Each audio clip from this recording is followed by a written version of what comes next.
మన దళారీ ఎంటర్ అయిపోయారు. దళారీ ఎంటర్ అయిపోయి అక్కడ కూడా 200 రూపాయలు లాస్ అయిపోతుంది కౌలుదారి రైతులకి. అది లాసు, మళ్ళీ ఇంట్రెస్ట్ లాసు.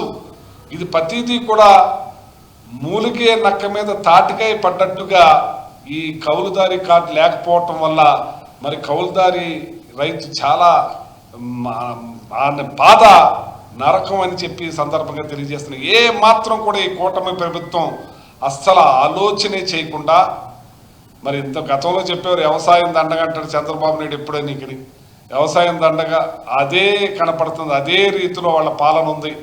ఇవాళ ఏ మాత్రం కూడా ఆలోచన లేకుండా మరి వాళ్ళ కౌలుదారులకు మేలు చేయాలని తపన లేకుండా ఆ కౌలుదారిని గాలికి వదిలేసిన ఈ కూటమి ప్రభుత్వం ఇప్పుడైనా కళ్ళు తెరిచి ఎంచేతంటే 15 రోజులు ఉంది. ఇంకా నెక్స్ట్ మళ్ళీ పంట వేయటానికి 15 రోజులు టైం ఉండగా ఈ 15 రోజులు ఏ మాత్రం కూడా ఉలుకు పలుకు లేకుండా ఉన్నారు. వ్యవసాయం మరి ఏం చేయాలో ఆలోచించే పరిస్థితి లేకుండా చేస్తున్నారు. అలాగే ఈ అధికారులను కూడా ఒక పద్ధతి ప్రకారంగా ఒక బాధ్యతగా కలెక్టర్లకి దిశ నిర్దేశించి జగన్మోహన్ రెడ్డి గారి నాకు ఈ రకంగా కౌలుదారికి చేయాలి, అక్కడ రైతులకి కౌలుదారికి అనుసంధానకర్తగా మీరుండి 11 నెలలే వాళ్ళకి కౌలుదారి కార్డు వర్తించేటట్టు మళ్ళీ నెక్స్ట్ రెన్యువల్ చేసుకునేటట్టుగా ఏర్పాటు చేసే కార్యక్రమం జగన్మోహన్ రెడ్డి గారు చేస్తే ఈ ప్రభుత్వం ఏమీ పట్టించుకోకుండా 70-80% ఉన్న కౌలుదారి రైతాంగాన్ని గాలి కుదిరేసి అమరావతి భ్రమరావతి, అమరావతి భ్రమరావతి. ఆ అమరావతిలో 3 పంటలు పండే పంటను ఇంకొక 40,000 ఎకరాలను కూడా తీసుకుంటానికి ఆలోచనలతోటే ముందుకెళ్తున్నారు. కానీ ఈ రాష్ట్రానికి మరి అన్నదాత అయిన మెజార్టీగా 70-80% పండిస్తున్న కౌలుదారుని ఆదుకోవాలనే ఆలోచన ఏ మాత్రం కూడా లేకుండా ఈ ప్రభుత్వం మరి ఇలా నడుస్తుందంటే చాలా బాధాకరం, దారుణం, హేయమైన పని చెప్పని ఈ సందర్భంగా తెలియజేస్తున్నాను.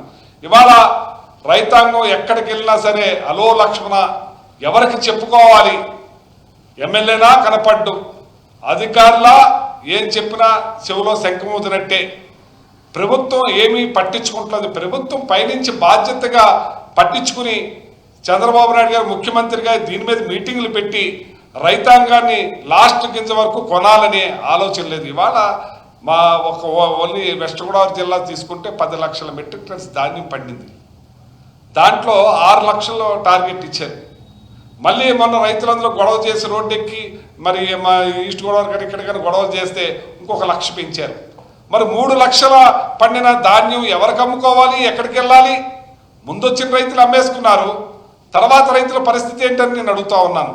ఇవాళ అందులో చాలామంది కౌలుదారి రైతులు బలైపోయి ఉన్నారు. దాంట్లో ఇరుక్కుపోయి ఎవరికి అమ్మాలో తెలియదు, ఎవరికి ఇయ్యాలో తెలియదు.